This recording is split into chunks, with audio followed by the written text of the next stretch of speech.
if I kind of believe this helps to get used to the ears and speaking too.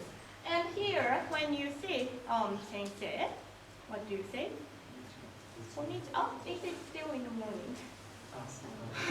Thank you. Ohayo gozaimasu. And what's the difference between ohayo and ohayo gozaimasu? Politeness. Okay, so this shows here too. And also 2 p.m. konnichiwa. And 8 p.m. konbanwa. This kind of thing. Okay. This is in the textbook. This picture is from the textbook I use in our institution. So you can, the students can check later after class. Okay? So oyasumi nasai right before you go to bed, or when you stepped on someone, you say sumimasen.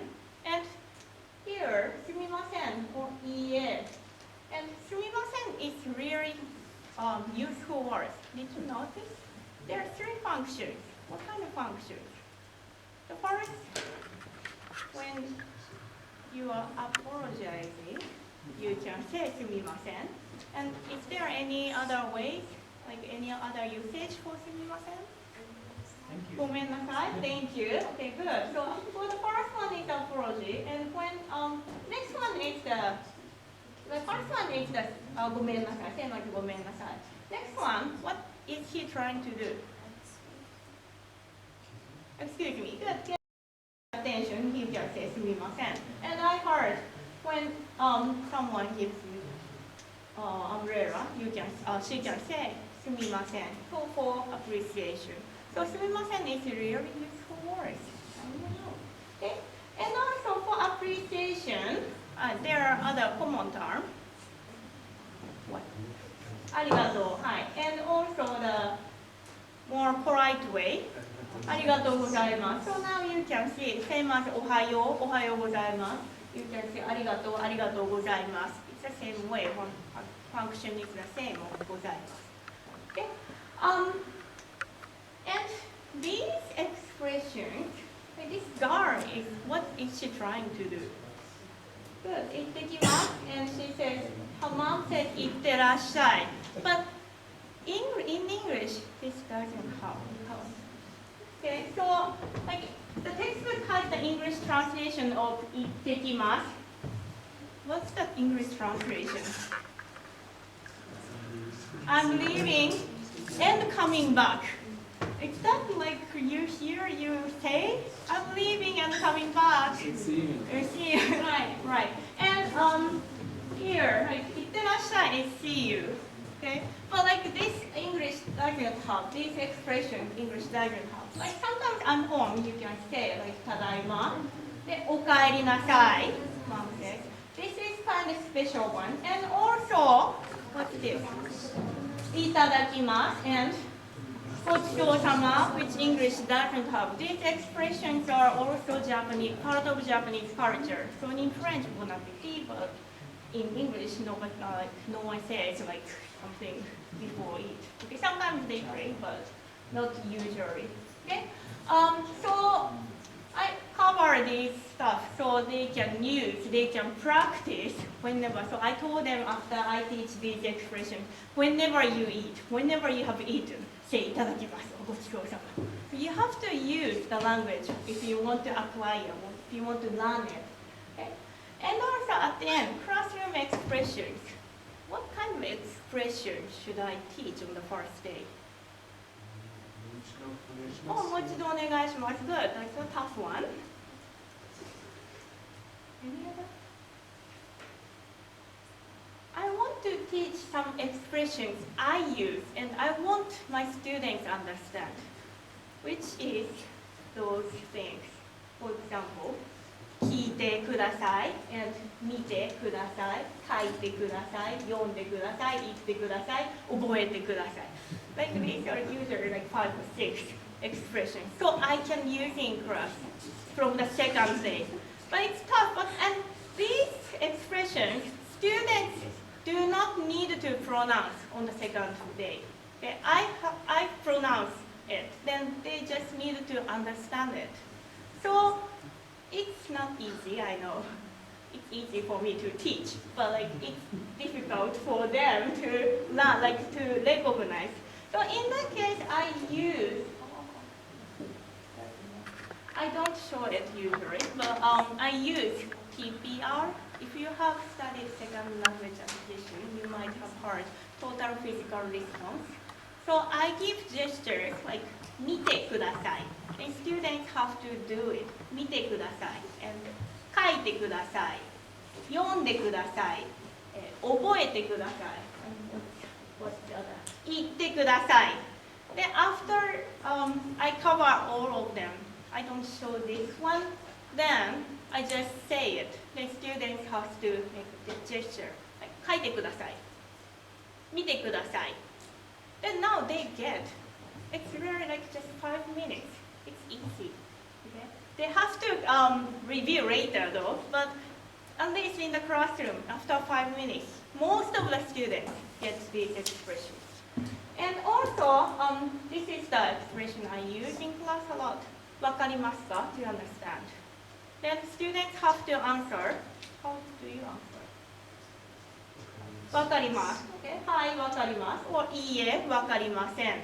Those expressions so I can make sure if you understand, if students understand.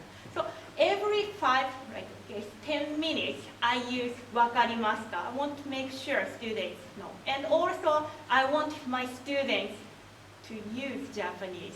That's why I ask every time, わかりますか?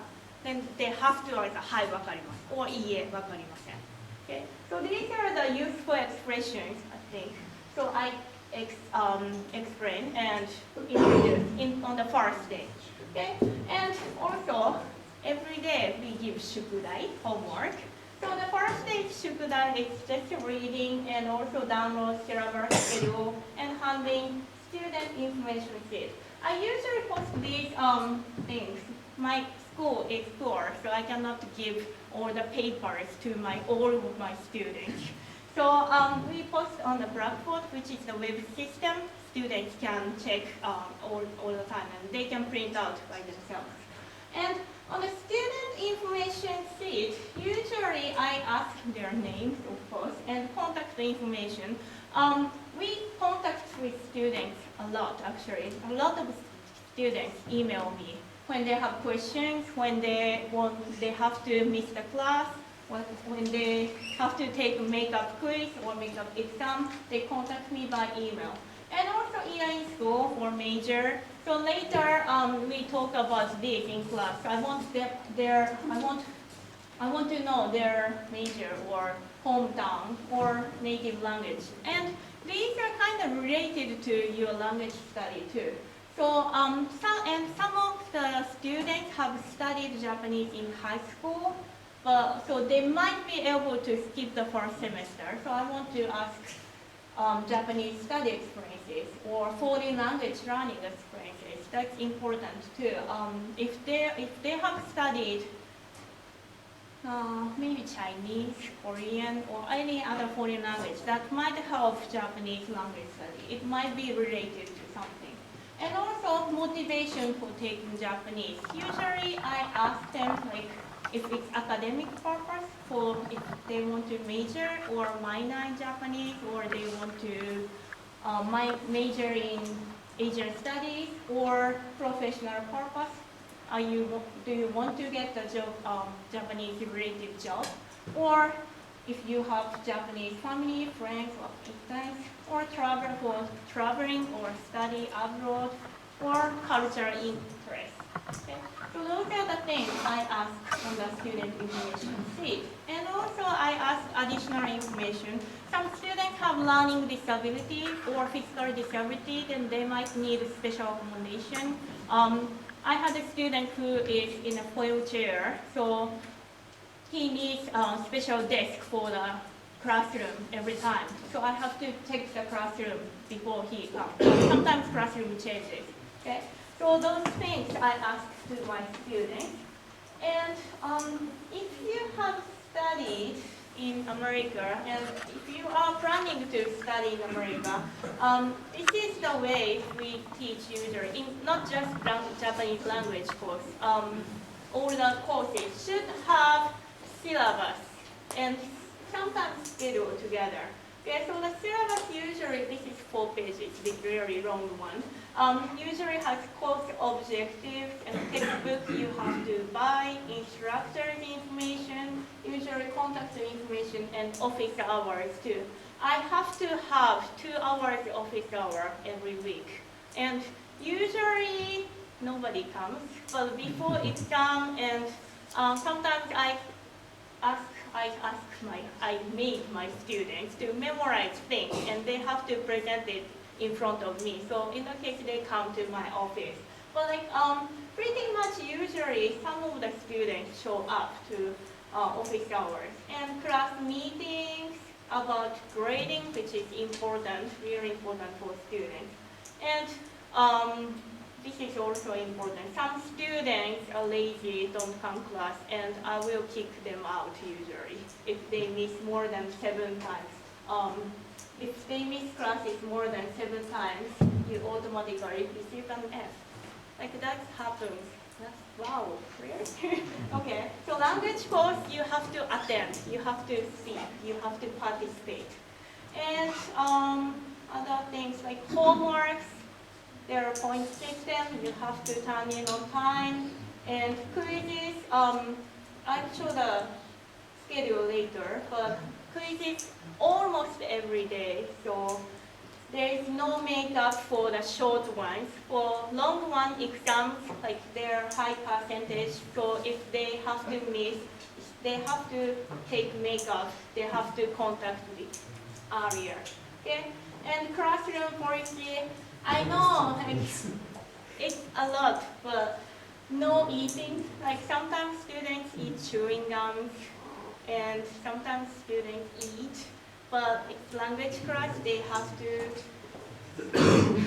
refrain from that. And also no cell phone, of course, no permission, like no restroom breaks. I very personally don't want to write these things. This is a college class, but students do, if I just stay on the first class. Then sometimes students show up after second day, third day, fourth day, they didn't hear, and I have to tell them every day. That's really annoying for me, so we decided to write on the syllabus. Okay, so this is schedule, but we give also the course weekly schedule, like this one. This is from last year's. But first day is introduction, greetings, what we did. And also second day is the discussion class. So I teach writing system, so starting hiragana from the second day. And you can see, in the first week, we finished hiragana, like 46 hiragana. So we can use hiragana much more, non-romaji. And here, you can see, here is the quiz schedule. We have vocabulary quiz. Usually like, this is just one page of the textbook, and like 30 vocabularies, they have to memorize English and Japanese meanings. And I ask them what's the meaning of something, like school, they have to write gakko. And if I ask gakko, they have to write in school. Like just 10 small ones, less than 5 minutes question, like 5 minutes quiz. And I did hiragana quiz, 46 characters. Hiragana, another quiz, which is vocabulary. And quiz is vocabulary and lesson quiz, like for lesson 1 and 2. And